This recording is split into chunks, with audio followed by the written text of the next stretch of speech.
안녕하세요. 저는 평범한 40대 초반의 여성입니다. 저는 한번 이혼한 전적이 있는데요. 정말 어이없는 시부모의 행태와 남의 편임이 틀림없는 남편의 합작이었어요. 처음에는 시댁 때문에 스트레스를 많이 받았지만 뒤로 갈수록 남편에게 더 큰 배신감을 느껴야 했죠. 오늘은 그에 대한 이야기를 해보려 합니다. 남편과 저는 같은 직장에서 만났어요. 이름만 대면 아는 대기업에서 만나 사랑을 나누었으니 남들은 시집 잘 간다고 축하해주기도 했어요. 저는 원래 시골에서 나고 자랐는데 대학을 서울로 오면서 대기업에 취직한 케이스였어요. 당연히 저희 부모님은 시골에 계셨고요. 남들은 시골에서 올라왔다고 하면 부모가 농사 짓는다고 생각하며 힘들게 살았을 거라고 생각하지만 사실 저는 그런 생활과는 거리가 멀었어요. 할아버지 때부터 저희 집안은 동네 유지였고 땅과 건물을 여럿 가지고 있는 알부자였거든요. 아버지는 심지어 농사 짓는 분도 아니셨어요. 도시 쪽에 얻은 부동산으로 임대 수익을 얻으며 생활하셨거든요. 그래서 어린 시절부터 가난하게 살지는 않았어요. 다만 부모님 두 분 다 알뜰한 분들이라 허투루 돈을 쓰신 적은 거의 없었어요. 아버지도 자잘하게 돈을 쓰는 일은 거의 없으셨고 한 번 돈을 쓸 때는 통 크게 쓰는 편이었어요. 딸, 돈을 쓸 때는 말이다. 무조건 남들이 우와 하고 감탄할 만큼 써야 해. 그리고 쓰지 않을 때는 악착같이 아껴야 하고 왜인지 알겠어? 돈을 써야 할 때 찔끔찔끔 쓰면 해주고도 욕을 먹거나 상대방이 내가 도움을 줬다는 사실을 잊게 되는 일이 허다하거든. 그러니까 절대로 돈 쓸 때는 아끼지 말거라. 그리고 상대방이 나를 무시하는 것처럼 보일 때도 큰 돈을 써서 내가 쉬운 인간이 아니라는 걸 보여줘야 한다. 선수 필승, 그거야 그거. 그게 아버지의 입버릇이었어요. 돈을 쓰려면 남들이 다 감탄할 만큼 크게 쓰고 쓰지 않을 때는 악착같이 아끼라는 거요. 여하튼 그런 부모님 밑에서 자라 서울에 올라오니 참으로 부드럽고 나긋나긋한 남자들이 많더군요. 남편은 그런 면에서 탁월한 사람이었어요. 착실하고 순한 사람이었죠. 저는 순한 사람은 아니었어요. 부모님의 가르침 덕분에 기가 세고 크게 외부의 자극에 흔들림 없는 어른으로 컸거든요. 그런 제게 남편의 그 상냥함은 정말 별 3개였어요. 그래서 더 끌렸던 건지도 모르죠. 그런 성격이 어디서 나온 건지 알았더라면 분명 이렇게까지 끌리지 못했을 거예요. 하지만 사랑이라는 게 그렇잖아요. 사람을 눈 멀게 만드는 것이니까요. 그렇게 남편은 제게 결혼에 대해 진지하게 이야기했고 저도 결혼을 긍정적으로 생각하기로 했어요. 그렇게 저희는 드디어 상견례를 하게 됐어요. 아유, 멀리서 오시느라 고생하셨어요. 그래도 깡촌에 있다가 도시 오니까 볼 것 많아서 좋으시죠? 있는 동안 관광이라도 많이 하고 가세요. 시골에서는 이런 거 볼 일도 없을 거잖아요. 안 그래요? 그 말에 기분이 확 나빠졌어요. 깡촌과 시골이라는 말을 하며 은근히 지방 사는 부모님을 무시하는 것 같은 기분이 들었거든요. 게다가 친정 부모님을 앞에 두고도 머리끝부터 발끝까지 훑어 내려가며 두 분의 차림을 확인하는 것 같은 눈길도 마음에 안 들었어요. 그리고 그분들의 눈이 저희 어머니가 가진 명품 가방에 눈길을 주더군요. 어머니는 명품을 좋아하시지 않지만 딱 하나 어디 중요한 날에 들려고 사두신 것인데 그걸 보고 이번에는 시모가 말했어요. 사부인, 제가 이런 말 하는 거 너무 고깝게 듣지 마세요. 그런데 아무래도 이건 좀 아니라서 도시에서 이렇게 가짜 가방을 메고 다니면 사람들이 흉을 봐요.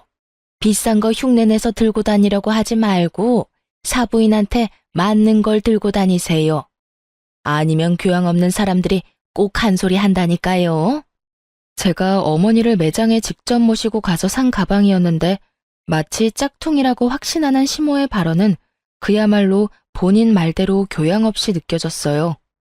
그 와중에 저와 남편은 그 사이에 끼어들지도 못하고 당황한 모습으로 조마조마하게 그 모습을 지켜볼 뿐이었어요. 그때 저희 아버지가 그러더군요. 가방은 매장에서 직접 산 물건입니다. 그런데 가짜를 운운하신 걸 보면 사부인께서는 보는 눈이 없으신 것 같군요. 좀 더 사람과 물건 보는 안목을 기르지 않으면 사업도 많이 힘들 텐데 걱정이네요. 무시하는 발언에 걱정과 비난을 섞은 말로 응수하는 아버지였어요. 보는 제가 다 조마조마했죠. 심지어 아버지 표정은 너무 평온해서 기분이 나쁜 건지 안 나쁜 건지도 모르겠더라고요. 그게 진짜 물건이라고요? 죄송하지만 사돈께서는 어떤 일을 하시는지 저희는 지방에 계신다는 말밖에 듣지를 못해서. 제가 남편을 째려봤죠. 분명히 제가 아버지가 무슨 일을 하는지 알려드렸는데 남편이 이야기를 제대로 하지 않았다고 생각할 수밖에 없잖아요. 그러자 남편이 화들짝 놀라며 시모에게 다급히 말하더군요. 어머니, 제가 저번에 부동산 임대업 하신다고 말씀드렸잖아요. 바쁜 날 말씀드려서 깜빡하신 모양이네요. 장인어른께서는 지방에 땅과 건물을 가지고 계세요. 그제야 시모가 고개를 끄덕이며 새삼스러운 눈빛으로 저희 친정 부모님을 쳐다보더군요. 아무것도 없는 깡촌에서 농사 짓다가 올라오신 분이 아니라는 걸 알아서인지 이내 생긋 웃더라고요. 솔직히 기분이 더러웠어요. 아버지가 대놓고 빈정거렸는데도 그걸 신경 쓰지도 않고 금방 태세 전환하는 모습이 좀 징그럽다고 해야 하나요?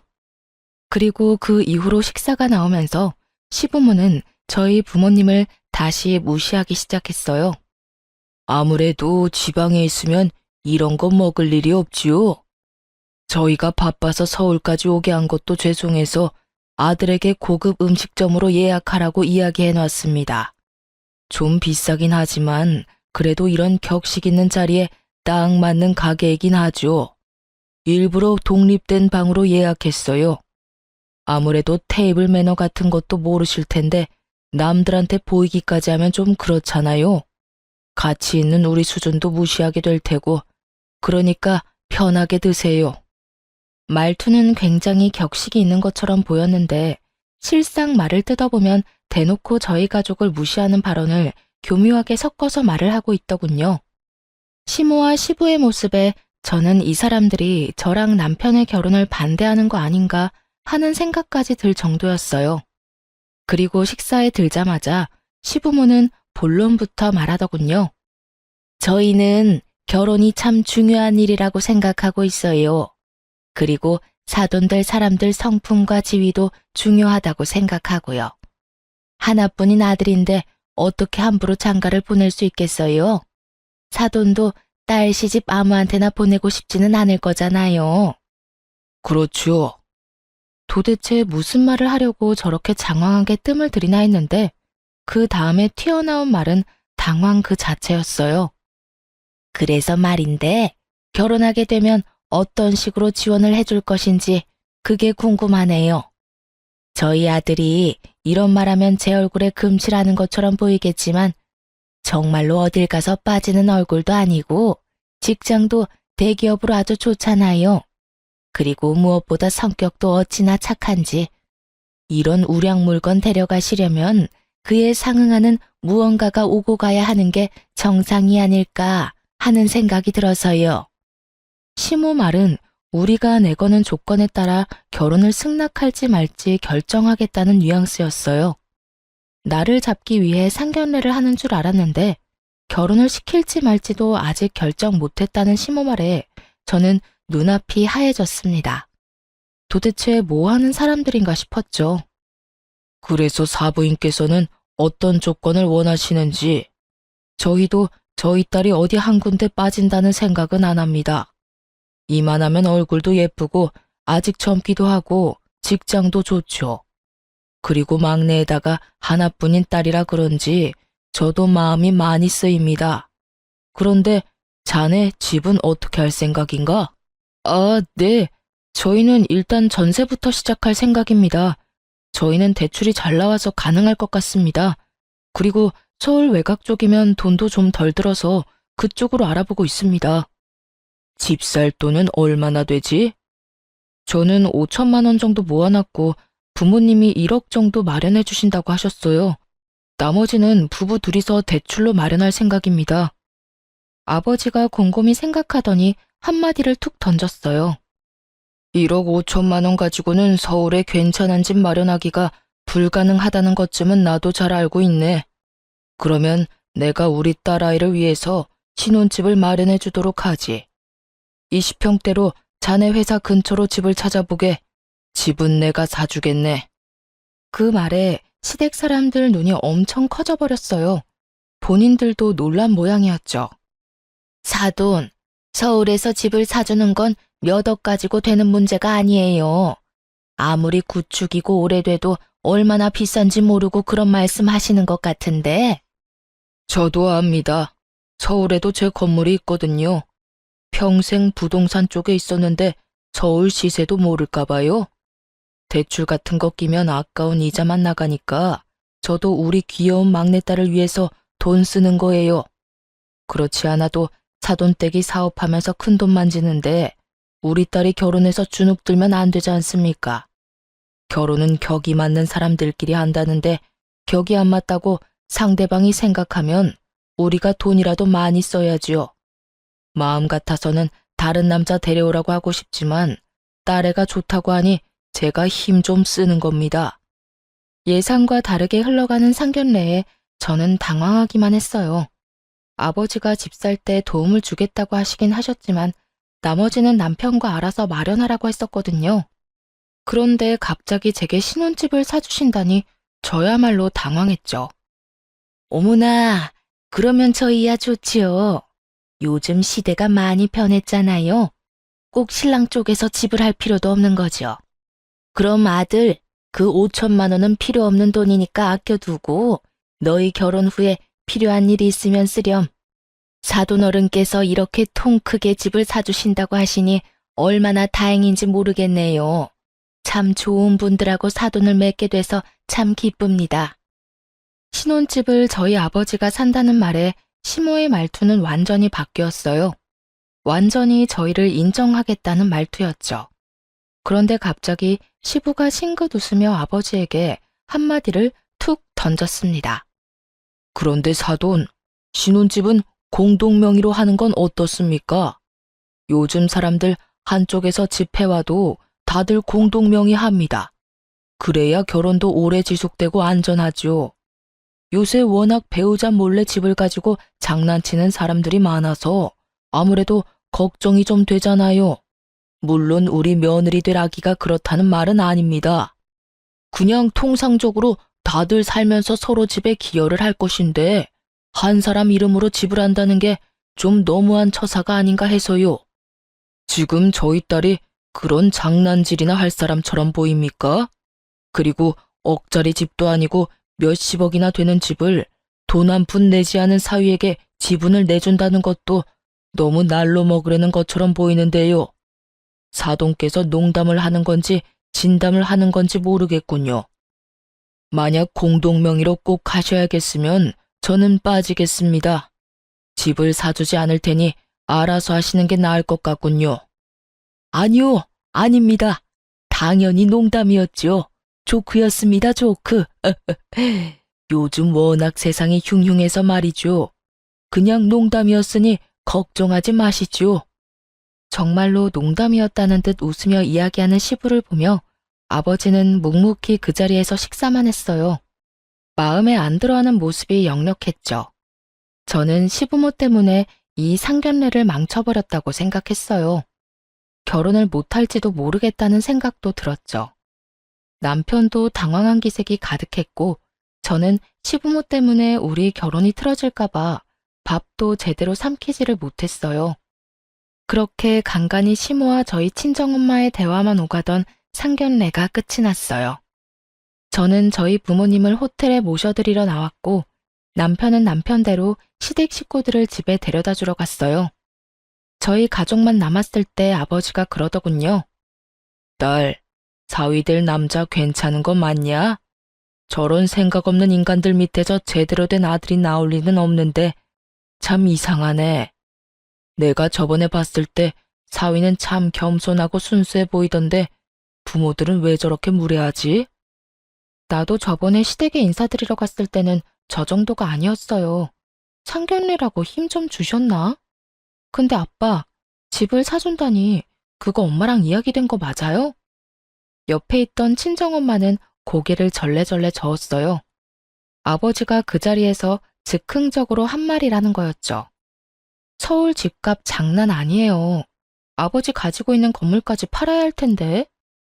딸, 사람이 죽으면 가지고 가지도 못하는 게 재산이다. 너 그런 집에서 돈도 없이 들어가면 얼마나 구박받겠냐? 딱 봐도 인상 좋은 사람들은 아니잖아. 그러니까 초반에 저 기세를 꽉 눌러야 해. 그나마 이 아비가 뼈 빠지게 벌어놓은 돈이 있으니 그걸로 크게 한 대 후려치고 시작하는 거지.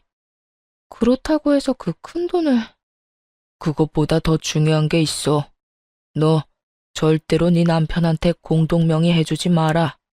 네 남편이 괜찮은 사람이라고 해서 저 사돈들이 괜찮은 사람인 건 아니잖아. 아까 돈 한 푼 안 낼 거면서 공동명의 이야기하는 거 봤냐? 농담이라고는 했지만 농담은 아니었을걸?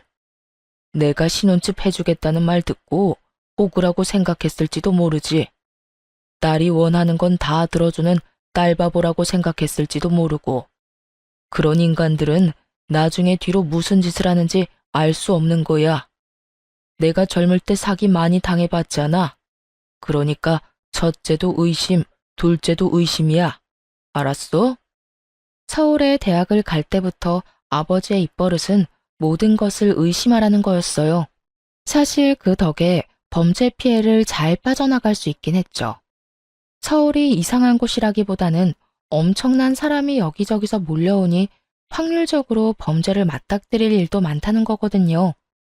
게다가 일거수일투족이 다 소문나는 시골과 달리 서울이라는 곳이 워낙 크고 이웃 간에 가깝지 않은 곳이기도 하니까요. 그래도 아버지가 결혼을 하지 말라고 하지 않은 건 남편의 착한 모습 때문이었을 거예요. 그렇게 저희는 결혼을 할 수 있게 됐죠. 결혼을 하고 시댁에 갈 일은 많지 않았어요. 남편이 불편한 제 마음을 헤아려 줬고 시댁과의 만남을 최대한 피할 수 있게 해줬거든요. 그런데 결혼하고 1년쯤 지났을 때 시댁에 큰일이 벌어졌어요. 시부가 하던 사업이 실패하면서 시댁 집까지 팔아야 하는 상황이 되어버렸거든요. 그전에도 사업이 잘 안 돼서 2번 망한 적이 있긴 했는데 그때는 본인들이 가진 돈으로 사업을 하다 망했고 이번에는 투자금까지 받아서 어떻게 해보려다 망한 거라 그 투자금을 다 돌려줘야 하는 상황이 된 거죠. 한마디로 크게 일 벌리다가 망해버린 거예요. 투자금이라 해봐야 얼마 되지는 않았지만 집을 날려버리기에는 충분한 금액이었어요. 그렇게 몇 날 며칠을 시댁과 저희 집을 오가며 근심이 가득하던 남편이 제게 그러더군요. 혹시 우리 집 담보로 대출 좀 받을 수 있을까? 대출 받은 건 내가 다 낼 거야. 지금 좀 급해서 그래. 부모님 지금 당장 살 곳도 없으시고. 그 말에 정신이 번쩍 들었어요. 상견례 끝나고 했던 아버지 말이 생각났거든요. 아빠한테 물어볼게. 내 명의이긴 하지만 아버지 돈으로 낸 집인데 내가 그런 중요한 걸 선택하는 건 좀 아니잖아. 잠깐만 기다려봐. 저는 아버지와 통화를 했고 아버지는 그걸 듣더니 절대로 집 담보로 대출받지 말고 일단 남편 데리고 친정에 한번 내려오라고 하더군요. 그렇게 남편을 데리고 친정에 갔어요. 남편은 저희 아버지가 혼날 거라고 생각했는지 안절부절 못하는 모습이었어요. 그래, 자네 돈이 필요하다고? 네, 저희 부모님 사업이 망해서 지금 당장 집 얻을 돈도 없어서요. 집을 담보로 대출을 받으려고 하는데 장인어른 허락을 받아야 한다고 해서. 자네 집 살 때 쓰려던 5천만 원은 어쩌고? 그걸로 부모님 집 얻어드리면 되지 않나? 그게 사업 망하고 빚쟁이들이 밀려오는 바람에 제 돈까지 부모님이 빌려가셨어요. 저는 지끈거리는 머리를 손바닥으로 감쌌어요.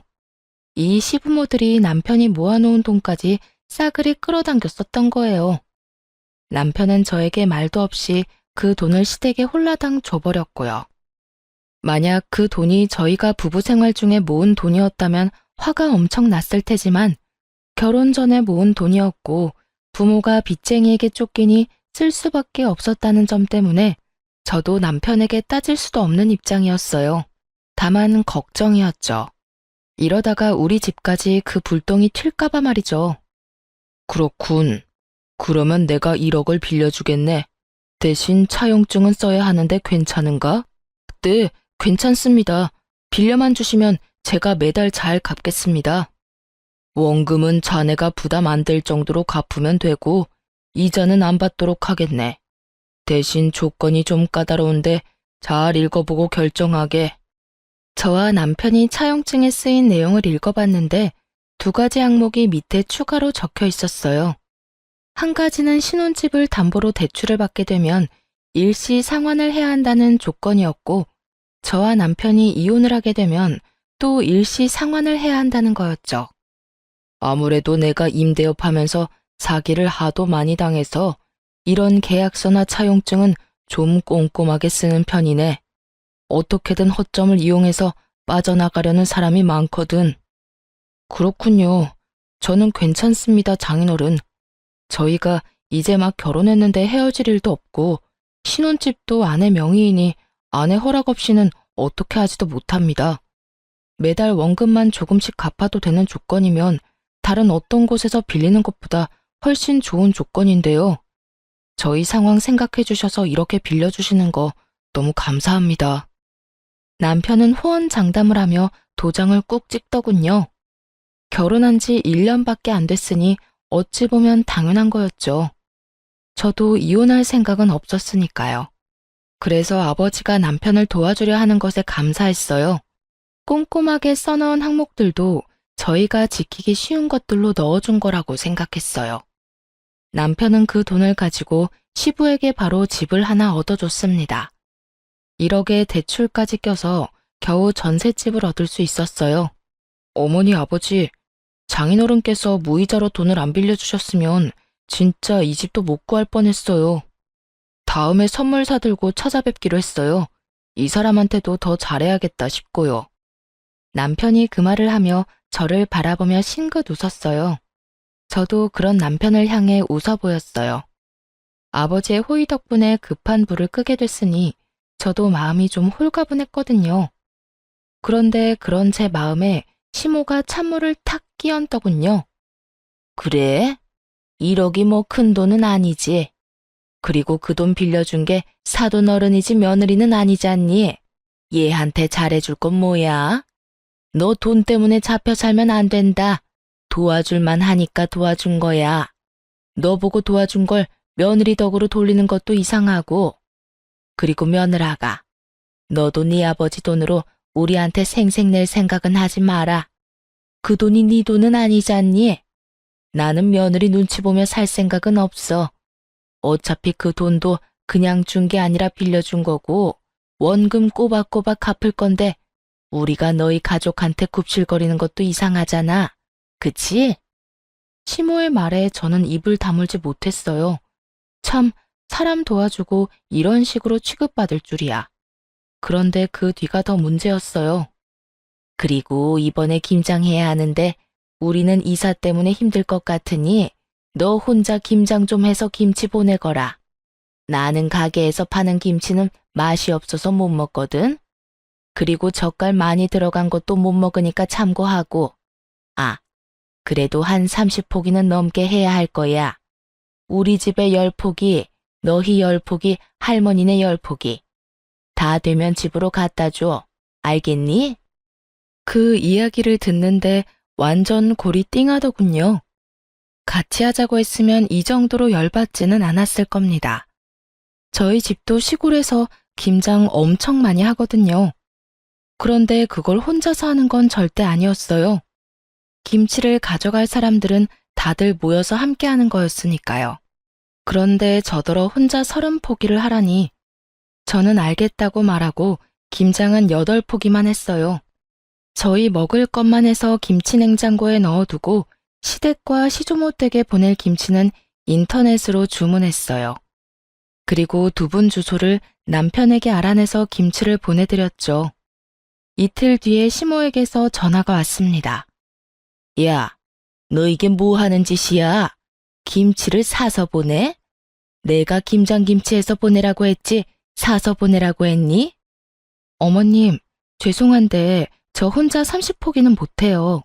그래서 사서 보내드렸는데 문제라도 있으신가요? 입맛에 안 맞으면 반품하시고 다른 거 사시면 될 것 같은데요. 그 문제가 아니잖아. 30포기 누가 혼자 하라고 했니? 친정 가서 해오면 되지. 지금 시댁김치를 친정에서 해서 가지고 오라는 말씀이신가요? 그래. 너 혼자 못하겠으면 그렇게 하면 되지. 내가 분명히 말했지? 나는 시중에 파는 김치는 못 먹어. 저희 친정어머니가 왜 어머님 드실 김치를 해야 해요? 저희 어머니를 설마 가사도우미 정도로 생각하시는 건 아니시죠? 저는 어이가 없었어요. 불과 얼마 전에 우리 부모님한테 돈 빌려갔잖아요. 그런데 저뿐만 아니라 저희 부모님까지 끌어들여서 시집살이를 시키려 하는 꼴이 정말 너무 웃겼어요. 사돈한테 돈 빌려간 주제에 마치 주인이라도 된 마냥 굴더군요. 난 그런 생각 한 적 없어. 오히려 네가 우리를 얼마나 무시했으면 내 말은 들은 채도 하지 않고 김치를 사서 보냈겠니? 정말 며느리라고 하나 있는 게 이렇게 생각이 없어서 어쩌니? 이런 일 하는 게 며느리야. 결혼한 지 얼마나 됐다고 벌써 시어머니를 이겨먹으려고 해? 어머님, 인간적으로 30포기를 혼자 하라거나 나누지도 않을 친정엄마와 함께 하라고 하는 게 더 저희를 무시하는 것 같은데요. 김치는 보냈고 마음에 안 드시면 반품하고 이번에는 어머님이 직접 주문해서 드세요. 요즘 파는 김치도 맛있게 잘 나와요. 그리고 요즘 세상에 며느리가 시댁 일꾼이라고 생각하는 것도 진짜 구식인 건 아시죠? 저는 그렇게 이야기하고 전화를 뚝 끊었어요. 시모가 열받았는지 남편에게 전화해서 난리를 쳤더라고요. 그날 저녁에 남편이 저희 집에 와서 그러더라고요. 여보, 도대체 어머니랑 무슨 일이 있었길래 어머니가 그렇게 화가 나셨어? 어머님이 나더러 김치 30포기를 혼자서 하라고 하더라고. 그래서 우리 먹을 8포기만 하고 어머님 보낼 김치는 인터넷에서 사서 보내드렸지. 이 일에 어디에서 화를 내는지 모르겠네. 우리 엄마 입이 좀 까다로우셔서 시중에 파는 김치는 못 드시는데 웬만하면 김치에서 갖다 드리지 그랬어. 남편의 이야기에 저는 화가 났어요. 그러면 김장을 같이 하자고 말씀하셨어야지. 나 혼자 30포기를 어떻게 하라는 말인데? 그럼 당신이 나랑 같이 김장할래?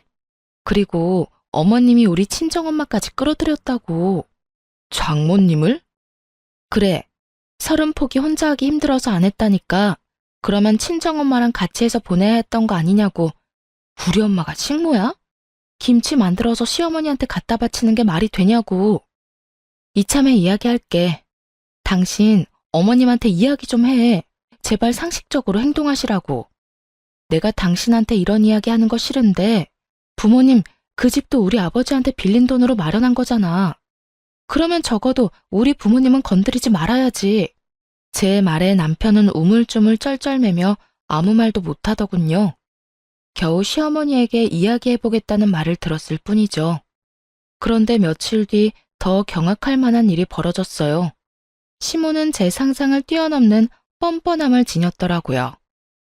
돈 1억을 남편이 빌려갔는데 저희 어머니에게 전화해서 돈을 더 요구했다고 하더군요. 예, 너희 시어머니 진짜 너무한다. 우리더러 돈 많으니 돈 좀 더 달라며 돈 맡겨놓은 사람처럼 떼를 쓰는데 아휴, 내가 정신이 없어서 너희 아버지 바꿔줬더니 너희 아버지랑 싸우고 난리가 났어 얘. 저는 정신이 아득해지는 걸 느꼈어요. 결국 친정아버지가 화가 잔뜩 난 채로 저희 집에 찾아왔어요. 그리고는 시댁 어른들 불러오라며 난리였죠. 결국 남편에게 시부모님 모시고 오라고 전했어요. 남편은 화난 장인의 모습에 시모에게 도대체 무슨 짓을 저질렀냐고 물었고 시모는 자기는 잘못한 거 없다며 당당하게 저희 집에 왔더군요. 사부인, 아무리 그래도 이건 너무하지요. 어떻게 다짜고짜 와이프한테 전화해서 돈을 더 달라고 떼를 쓰실 수가 있습니까? 아니, 우리한테 돈 맡겨놨어요? 애들 신혼집도 제가 해줬고 사돈 빚쟁이한테 쫓긴다는 말에 1억 빌려준 것도 저입니다. 그런데 또 전화와서 돈을 빌려달라니요. 이 정도면 제가 많이 해드린 것 같은데 도대체 저희를 어떻게 생각하길래 그렇게 편하게 전화해서 돈을 빌려달라고 하십니까? 힘들 때 좀 도와달라는 게 뭐가 문제예요? 안 빌려주면 그만이지.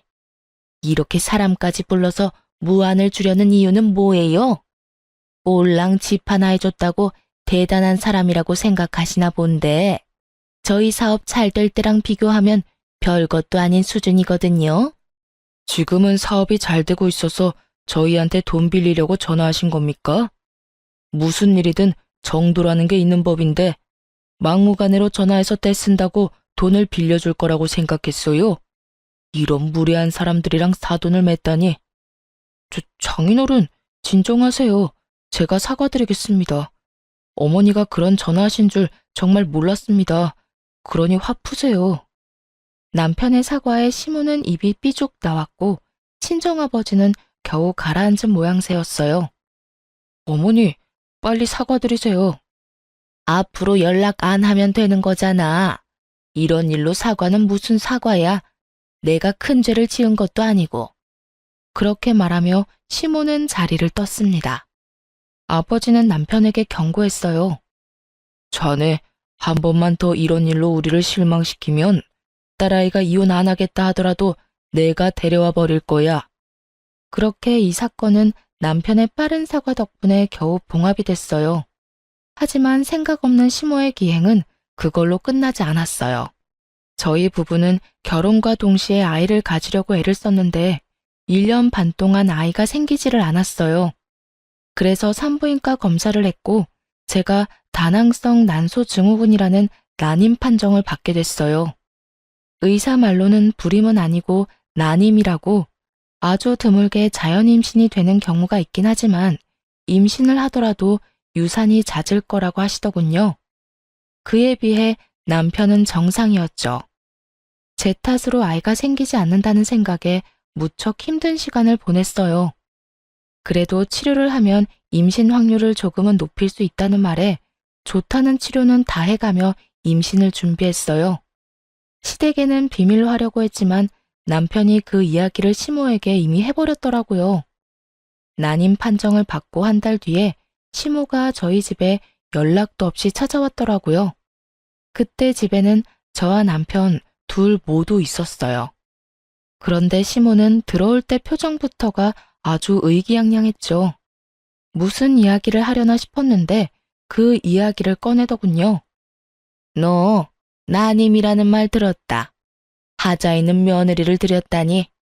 너 옛날 같으면 이거 아주 큰 문제였다는 거 알고 있니? 어떻게 결혼 전에 검사도 안 해보고 결혼을 했어? 우리 집안 대가 끊기는 일인데 이건 이혼감이야, 이혼감. 하자 있는 며느리, 이혼감. 이런 말을 듣고도 아무 말 못하고 있는 제가 정말 너무 싫고 화나고 열받았어요. 그런데 시모가 가만히 듣고만 있는 저를 보더니 한마디 더 하더군요. 네가 우리 집안에 이렇게 큰 누를 끼쳤으니 원래라면 이혼을 시켜야 맞는 일인데 내가 교양 있는 사람으로서 그런 짓은 못하지. 다 봐줄 테니 너도 우리 집안의 성의를 보여라. 그러면 문제 있는 너도 우리가 잘 품어줄 테니까. 성의요? 성의를 보이라는 말에 제가 되묻자 시모가 그러더군요. 당연히 성의를 보여야지. 한 5억 정도면 가능할 것 같은데 사실 5억도 작지. 네가 하는 짓이 우리 집안 대를 끊게 만든 건데 이 정도로 넘어가는 걸 다행으로 생각해야 하지 않겠니? 아, 그리고 이 신혼집도 공동명의로 해놔.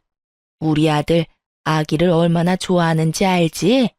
그런 애가 평생 애 없이 살아야 하는데 당연히 그 정도는 해줘야 하지 않겠어?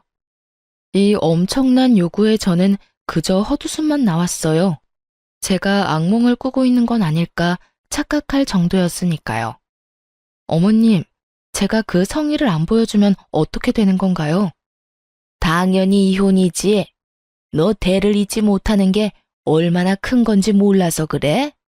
아들, 네가 말해봐라. 우리 집안이 어떤 집안이야? 애가 없으면 절대로 안 되는 집안 아니니? 당장 네 할아버지부터가 당장 이혼하라고 난리 날 거다. 당신 어머님 말에 동의하는 거야? 저는 허수아비처럼 서 있던 남편에게 물어봤어요. 어? 시모의 눈치를 보던 남편이 한참 망설이다 한마디 했어요. 나도 그렇게 생각해. 형제가 있는 것도 아니고 남자는 나뿐인데. 게다가 나는 엄마 말처럼 애 좋아하고 애가 있었으면 좋겠거든. 들었지? 이거 봐. 네 남편조차도 그렇게 생각하잖니. 그래서 이혼하자는 말이야? 그건 아니고 엄마 말대로 해주면 그냥 살아도 되고. 정말 복장 터진다는 말이 무슨 말인지 그제야 알겠더군요. 답답해서 돌아버리겠더라고요. 이 사람이 이렇게까지 우유부단했나 싶은 생각과 도대체 시모가 어떻게 사람을 구워 삶아서 이런 말을 하는 걸까 궁금할 정도였죠. 그래, 이혼이 웬 말이니? 그냥 성의만 보여주면 넘어가 준다니까. 딱 봐도 임신이 되고 안 되고가 문제인 게 아니었어요. 저 성이라는 말로 포장된 돈이 갖고 싶을 뿐인 거였죠. 그런데 정말 열받는 건 시모의 그런 얄팍한 생각에 남편 놈도 동의를 하고 있다는 거였어요. 애가 좋아서 저와 이혼을 하고 다른 여자를 만나고 싶었다면 그냥 이혼을 하면 되는 일이었죠. 그런데 그런 말을 하면서 이혼은 안 하고 그냥 살자니 돈 때문인 게 너무 티가 나잖아요. 남편의 그 모습이 저에게는 정말로 의외였어요. 여태껏 워낙 착한 모습을 보여왔으니까. 남편이 변한 건지 남편이 시모에게 가스라이팅을 당한 건지 감이 오지 않더군요. 시모에게는 원래부터 좋은 감정이 없었지만 남편에게는 처음으로 분노와 배신감을 느끼게 됐어요. 그리고 이쯤 되니 그냥 다 포기해버리고 싶었어요. 이혼한다 해도 저한테 불리할 건 전혀 없으니까요. 그냥 이혼할게요. 당신도 애가 가지고 싶다며. 그러면 나랑 이혼하고 다른 여자 만나. 저의 이혼 선언에 시모가 깜짝 놀라더군요. 너 정말 이혼할 거야? 이혼하면 너한테 불리한 거 알고 있니? 너 임신 안 되는 것도 이혼 사유다. 그리고 재산 분할 같은 것도 똑바로 해야 하고 위자료도 내라면 확실하게 내야 하는 거 알지? 그리고 이혼도 네가 먼저 이야기한 거니까. 불리하든 말든 이혼하자고요. 그거 원하시는 거 아니었어요? 애도 못 낳는데 뭐하러 같이 살아요? 지금 보니까 저 남자 나한테 마음이라고는 한 조각도 안 남은 빈 껍데기처럼 보이는데 원하시는 대로 하세요. 5억의 공동명의? 어디서 날로 먹으려고? 일단 지금 당장 둘 다 이 집에서 나가세요. 여기 내 집이니까. 당신도 나랑 이혼하고 싶다고 했으니 이 집에서 나가고. 그렇게 두 사람을 내쫓고는 이혼 소송을 진행했어요. 아버지는 오히려 잘 됐다며 이혼 판결만 나면 빌려준 돈 싹 다 가져오자며 아주 벼르고 계셨어요.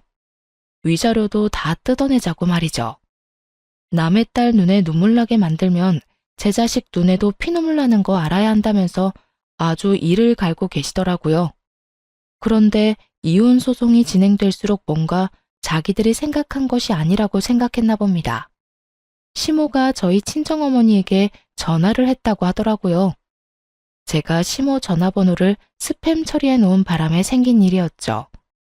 제가 연락도 안 되고 얼굴도 못 보니 결국 저희 친정엄마에게 전화해서는 며느리한테 잘 좀 이야기해 주라고 이혼 없던 일로 하면 안 되냐고 전해달라고 했다는 거예요. 정말 뻔뻔하기가 대단한 사람들이야. 내 딸 가슴에 대못을 박아놓고 뭐?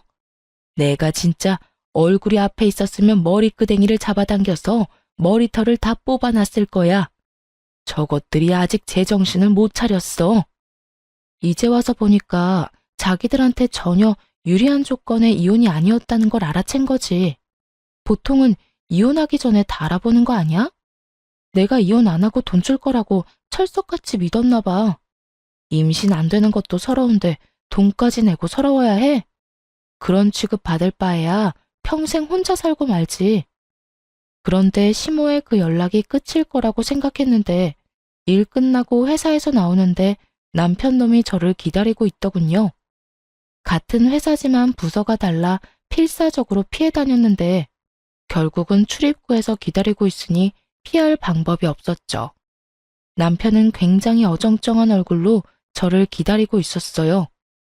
미안한 것도 아니고 화난 것도 아니고 딱 누가 시켜서 찾아온 것 같은 얼굴이요. 얼떨떨한 표정으로 저를 부르더라고요. 난 당신하고 할 말 없는데? 여보, 나는 할 말 있어. 잠시면 돼. 잠깐만 들어줘. 내가 그때 한 이야기는 정말로 다 거짓말이야. 난 여전히 당신 사랑하고 있고 아이가 없더라도 당신하고 헤어지고 싶은 생각 절대로 없어. 이건 진짜 내 진심이야. 그러니까 우리 이혼 없던 걸로 하면 안 될까? 당신 없으니까 너무 허전하고 힘들어. 웃기고 앉아있네. 당신 그거 전혀 진심으로 안 들려. 그런 말 하고 싶었으면 내가 어머님한테 그런 취급 받았을 때 했어야지. 이혼 이야기 나오기 전에 했었어야 맞는 거지. 그랬으면 난 당신 하나 바라보면서 혼인관계 유지했을 거야. 그런데 너 뭐라 그랬냐? 그때 진짜 얼토당토 않은 말도 안 되는 말 짓거렸지? 미친놈. 오늘 이렇게 찾아와서 이야기하는 것도 그래. 딱 보니 답 나오네. 어머님이 그렇게 말하라고 시켰지? 제 말에 남편놈이 아무 말 못하고 고개를 숙여 제 눈을 피하더군요. 침묵은 긍정이라는 말이 있죠. 아무 말 못하는 남편놈을 보니 감이 오더라고요. 저는 남편을 앞에 두고 시모에게 전화를 걸었어요. 어머님, 아들 반품한 거 취소 안 할 거예요. 반품하라고 한 것도 어머님이면서 왜 다시 돌려주려고 하세요? 그러지 마세요. 이미 애착 같은 거 없어요.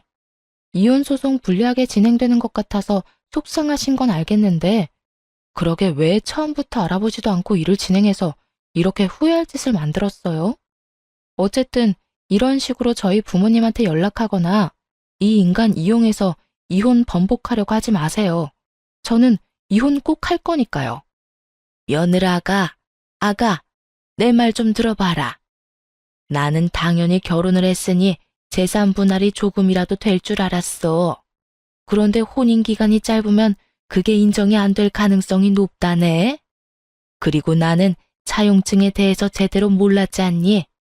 그런 항목이 있었으면 절대로 이혼 이야기도 안 꺼냈을 거야. 이혼하면 빌린 돈을 무조건 갚아야 한다는 조건이라니 너무하지 않니? 아무리 그래도 우리 사정도 봐줘야지. 어떻게 지금 당장 1억을 어디서 구해? 그건 그쪽 사정이고요. 아주 호언장담을 하면서 도장을 찍은 건 남편이고 그 호언장담도 깨가며 이혼 원한 것도 남편이거든요. 이혼 등떠민 건 어머니고요. 그래, 그건 나도 인정하마. 하지만 그런 조건에 대해 상세하게 이야기 안 해준 네 잘못도 있지. 애는 없어도 된다. 얘야, 그러니까 이혼만은 좀 어떻게 안 되겠니? 나는 이혼 안 하는 게 훨씬 좋은 것 같아. 왜요? 저는 하는 게 좋을 것 같은데요. 난임이라는 거 하나만으로 저를 하자 있는 인간으로 몰아서 친정의 돈까지 뜯어내려고 하더니 결국 가지고 있는 모든 걸 잃으셨네요. 그냥 가만히 아들 부부 놔뒀으면 그래도 빌린 돈은 보전할 수 있었을 텐데. 저희 이혼하게 만드신 것도 모자라서 사람 약점 가지고 뒤흔든 고약한 마음씨 잘 봤어요. 그래도 결혼 초반에 알게 돼서 천만다행이에요. 잘못했으면 저도 못 빠져나올 뻔했으니까요. 앞으로 연락하지 마세요. 연락하면 스토커로 신고할 거예요. 그리고 이 인간 시켜서 말 전하게 하지도 말고요. 저 이미 이 사람한테 정 다 떨어졌어요. 그렇게 말하고 전화를 끊자 남편놈은 더욱더 고개가 아래로 파고들더군요. 이 인간이 이 정도로 마마 보일 줄은 결혼할 때만 해도 몰랐어요. 그냥 남 생각 잘하는 착한 사람이라고 생각했는데 제가 깜빡 속았던 거예요. 앞으로 이런 일로 내 앞에 얼굴 보이지 마. 재수 없으니까. 내가 이런 말 했다고 화낼 건 아니지? 너 딱 재수없게 행동했잖아. 애가 가지고 싶어서 이혼을 하고 싶어? 입에 침이라도 바르고 거짓말을 해. 부모 말 그대로 전달하는 앵무새 같은 인간아. 너 같은 마마보이하고 결혼한 게 내 인생의 유일한 오점이야. 그렇게 쏘아붙이고 뒤도 돌아보지 않고 남편을 내버려 두고 나왔어요. 그리고 이혼 판결 나고 저는 직장 지인들에게 이혼 사실을 알렸어요. 결국 난임을 이유로 이혼까지 요구했다는 게 소문나기 시작하면서 남편의 회사 내 입지도 확 줄어들어 버렸죠. 평판까지 나빠지게 됐고요. 그래도 좋은 직장이라 퇴사는 하지 않고 잘 버티고 있더군요. 그렇게 2년을 그 인간 얼굴을 가끔씩 마주치면서 일을 다녀야 했어요. 그것도 저에게는 굉장히 곤혹스러운 일이었죠.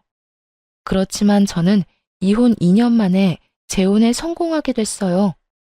정말 기적 같은 일이 벌어졌거든요.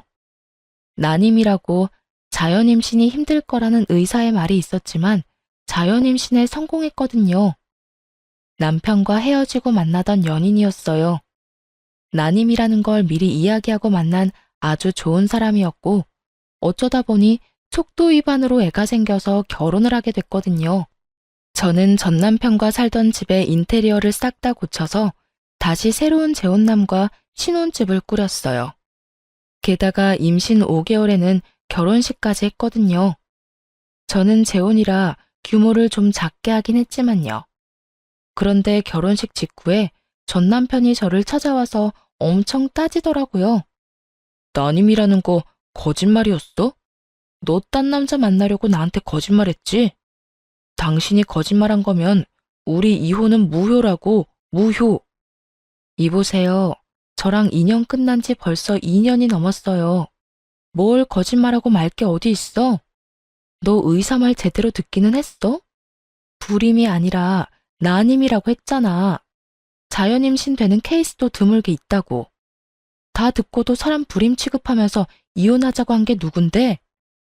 세상 모든 사람이 나한테 임신에 대해 의심해도 너만은 그딴 말하면 안 되지. 직접 듣고 봤으면서 어디서 헛수작이야? 그리고 나 버린 게 너잖아. 잊어버렸어? 아니면 기억을 너 좋을 대로 바꾸고 있는 거야? 나는 영원히 그거 못 잊어. 네가 한 그 정신 나간 소리. 그러니까 이제 와서 정신 나간 짓 하지 말고 여태 했던 것처럼 해. 내 앞에 나타나지 말라고. 그렇게 화를 내고 저는 돌아왔어요.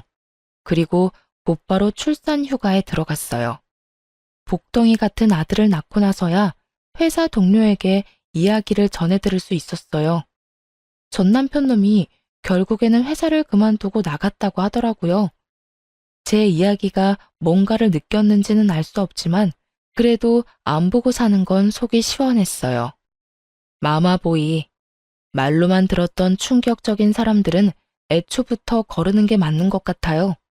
사람 착해 보이는 모습으로 눈을 속일 수 있으니 글 읽고 계신 분들도 주의를 기울이시는 게 좋을 거예요. 정말 처음에는 아주 감쪽 같은 정상인처럼 보이거든요. 어쨌든 저는 외동아들 키우며 힘들지만 즐거운 날들을 보내고 있어요. 애를 키우면 엄청 힘든데 그 힘든 일들이 전 남편과의 결혼 기간에 비하면 훨씬 수월하더라고요. 앞으로도 재혼한 남편과 아이와 행복하게 지낼 거예요. 푸념 같은 저의 긴 글 읽어주셔서 감사합니다.